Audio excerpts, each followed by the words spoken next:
Когда маленького мальчика выбросили из движущейся машины его отца посреди ниоткуда, он понятия не имел, что делать. Раненый, одинокий. Он был до смерти напуган тем, что с ним произойдет дальше. К его шоку внезапно из чащи появился медведь и сделал нечто невероятное. Сэм дрожал от страха, пока его отец на огромной скорости мчался по извилистой дороге на их старой машине. Солнце уже садилось над густым лесом, отбрасывая длинные зловещие тени, которые плясали по неровной местности Монтаны. Отец мальчика, человек, давно охваченный гневом и алкоголем, впал в очередной приступ неконтролируемой ярости прямо во время поездки. Это случалось и раньше, но впервые Сэм по-настоящему боялся за свою жизнь. В этот раз отец казался более безумным, чем обычно. Машина опасно вписывалась в каждый поворот, визжа шинами. Сэма швыряла от одной стороны салона к другой. Он отчаянно кричал, умоляя отца остановиться, но это лишь сильнее разодоривало мужчину. Гнев родителей обрушился на Сэма потоком жестоких слов и ударов. Мир мальчика превращался в сплошной кошмар из боли и ужаса. Машина неслась сквозь лес, ее мотор ревел, а ярость отца достигла пика в пьяном угаре. Внезапно мужчина резко затормозил, распахнул дверь и в жестоком акте предательства буквально вышвырнул сына на грязную обочину. Мальчик вылетел из салона, и его тело с глухим звуком ударилось о землю. Он лежал там оглушенный в ссадинах и крови, пока машина, взвизгнув колесами, умчалась прочь и скрылась в лесном массиве. По щекам Сэма, покрытым синяками, струились слезы. Он смотрел, как красные задние огни исчезают в ночи, оставляя его одного. Он был потерян в самом сердце дикой природы. Здесь некому было помочь. Ночь, холод, страх и отчаяние сковали его. Время шло, становилось все темнее, пока лес окончательно не погрузился во мрак. Дезориентированный избитый Сэм с трудом поднялся на ноги. Он был городским ребенком и не знал, как выжить в лесу. Но интуиция подсказывала, если он останется на месте, вероятность того, что его найдет хищник, возрастет. Ночь была пронизывающе холодной. Жуткие звуки леса, хруст веток, уханье птиц смыкались вокруг него. Он знал, что ему нужна помощь, но понятия не имел, куда идти. Каждый шаг пронзал болью его раненое тело. Он спотыкался о корни, пробираясь сквозь чащу, а силы стремительно иссякали. Вдруг Сэм услышал поблизости отчетливый шорох.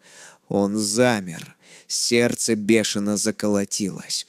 Бежать! Но тогда то, что скрывается в темноте, наверняка погонится за ним. Встать и попытаться отбиться?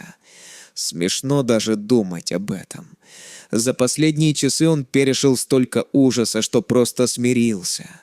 Он решил, что бы там ни было, он встретит это лицом к лицу, надеясь, что это всего лишь олень. Собрав остатки мужества, он повернулся к источнику звука. Но из теней появилось зрелище, которое опровергло все его ожидания. Это был медведь. Медведь был огромным, настоящим гигантом. Его шерсть темно-коричневого цвета сливалась с ночными тенями. Однако, когда лунный свет упал на морду зверя, Сэм с удивлением заметил в его взгляде не ярость, а теплоту. Он ожидал нападения, но медведь осторожно приблизился. Его движения были на удивление мягкими для такой махины. Сэм замер. Он видел достаточно фильмов о природе, чтобы понимать, такая встреча обычно заканчивается трагично. У него не было оружия, и он был слишком слаб, чтобы лезть на дерево. Поэтому он просто стоял, глядя зверю в глаза. На мгновение между ними повисло молчаливое взаимопонимание. Хотя Сэм знал о свирепости гризли, этот казался другим. В том, как медведь смотрел на него, было что-то заботливое. Сэм приказал себе не терять бдительности. Но затем произошло нечто за гранью реальности. Почувствовав уязвимость ребенка, медведь опустился на землю и протянул массивную лапу, мягко толкнув дрожащего Сэма. Это выглядело как невысказанный призыв. Неужели медведь хотел, чтобы Сэм забрался к нему на спину? «Это бред», — подумал Сэм. «Я пересмотрел мультфильмов». Но медведь настаивал, снова мягко подталкивая мальчика. Понимая, что терять нечего, Сэм рискнул. Со смесью страха и любопытства он забрался на спину зверя, вцепившись в густую шерсть и зажмурив глаза. Он ждал, что медведь сбросит его или укусит, но этого не случилось. Медведь медленно поднялся на лапы, приноровился к весу мальчика и двинулся вперед. Сэм едва верил в происходящее. С грацией, несвойственной такому гиганту, медведь нес его сквозь лес. Сэм прижался к мощной спине, находя утешение в тепле зверя. Впервые за долгое время он почувствовал себя в безопасности. Медведь стал его хранителем, дарующим надежду.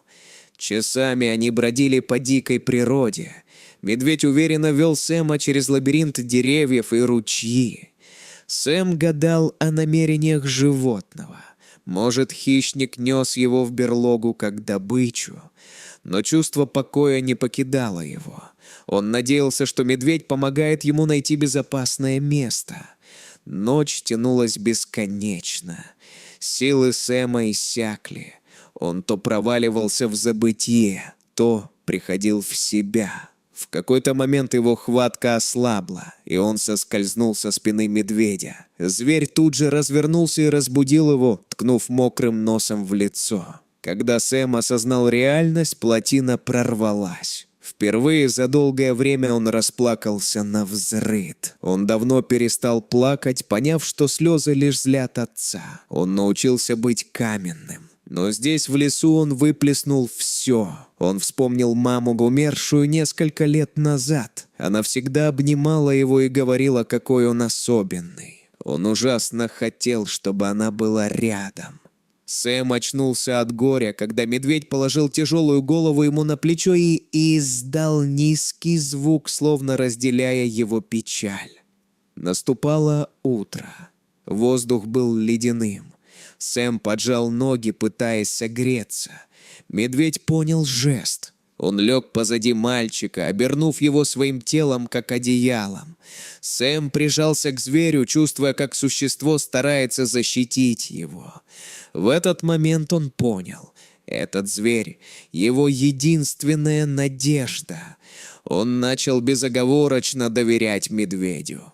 Если бы гигант хотел причинить вред, он бы уже сделал это. На рассвете первые лучи солнца разбудили их. Медведь встал, потянулся и снова подтолкнул Сэма, приглашая на спину. Затем зверь поднял нос, ловя какой-то запах. Острое обоняние хищника уловило что-то вдалеке, и он решительно направился туда. Сэм с тревогой ждал развязки, не зная, что медведя вел запах пикника, свежего хлеба и фруктов. Медведь, чувствуя, что мальчику нужна помощь людей, целенаправленно нес его к источнику запаха. В это время Сара и Марк, молодая пара, завтракали на отдаленной поляне. Они не подозревали, чем обернется их день. Утро было прекрасным, но Марк, опытный турист, был начеку. Услышав треск кустов, он сначала не придал этому значения, но звук становился тяжелее. То, что он увидел, заставило кровь застыть в жилах. Из кустов выходил огромный гризли. Марк вскочил, опрокинув кофе, и встал перед Сарой, сжимая в руке перцовый спрей. Он понимал, что шансов мало, но был готов защищать жену. Он уже начал шептать план отступления, когда внезапно замолчал, прищурившись. На спине зверя было что-то неестественное. С каждым шагом медведя пара погружалась в шок. Это был их кошмар, гризли на пикнике, но реальность оказалась безумнее. На спине хищника лежал измученный грязный ребенок. Сара моргнула, думая, что это галлюцинация. Почему зверь несет ребенка? Медведь остановился метрах в 20, втянул носом их запах, словно проверяя на дружелюбие. Очевидно, он одобрил их, потому что опустился на землю и мягко стряхнул спящего мальчика. Сэм соскользнул на траву. Медведь задержался, ткнул его носом на прощание, рыкнул в сторону пары и отошел, давая людям пространство. Когда Сэм встретился взглядом с Сарой, в его глазах читались боль и облегчение. Едва слышным шепотом он произнес: «Пожалуйста, помогите мне». Сара расплакалась. Она бросилась к мальчику, не обращая внимания на грязь. Медведь наблюдал издалека, контролируя передачу. Сара сказала Сэму, что он в безопасности, и осторожно погладила его по голове. Его тело было сплошным синяком. Марк дрожащими руками вызывал спасателей, объясняя диспетчеру тяжесть ситуации. Пока они ждали, пара укутала Сэма и попыталась напоить водой. Мальчик молчал, боясь поверить в спасение. Медведь, убедившись, что люди заботятся о друге, развернулся и исчез в чаще так же бесшумно, как появился. Его миссия была выполнена. Вскоре прилетел вертолет. Медики сразу поняли – нужна срочная госпитализация. Сэм был истощен и в шоке. Парамедики погрузили его на борт, и вертолет унес мальчика в больницу. Врачи были в ужасе от травм. Свежие ушибы от падения из машины соседствовали со старыми переломами, признак длительного насилия. Лечение предстояло долгое. Марк и Сара не оставили мальчика. Они нашли его в больнице и навещали каждый день, принося книги и игрушки. Сэм, отвыкший от добра, поначалу дичился, но постепенно оттаял. Эти люди напоминали ему маму.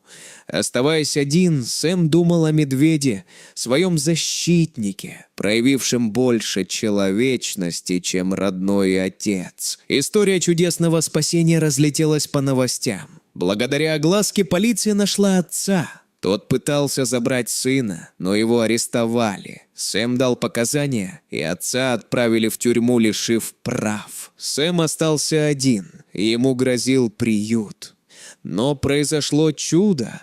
Марк и Сара подали документы на усыновление. Встреча в лесу стала для них знаком. Они давно мечтали о ребенке. Они успели полюбить этого храброго мальчика. Сэм с радостью согласился. Теперь у него была комната, родители и безопасность. Годы шли, Сэм взрослел, но навсегда сохранил в памяти тот лес и объятия медведя. Это стало напоминанием. Даже в самые темные времена помощь может прийти оттуда, откуда не ждешь. Иногда ангел-хранитель не имеет крыльев, зато у него есть теплая спина и большое сердце. А как бы вы отреагировали, если бы к вам на пикнике вышел медведь с ребенком? Делитесь мыслями в комментариях. Спасибо за просмотр и всего доброго.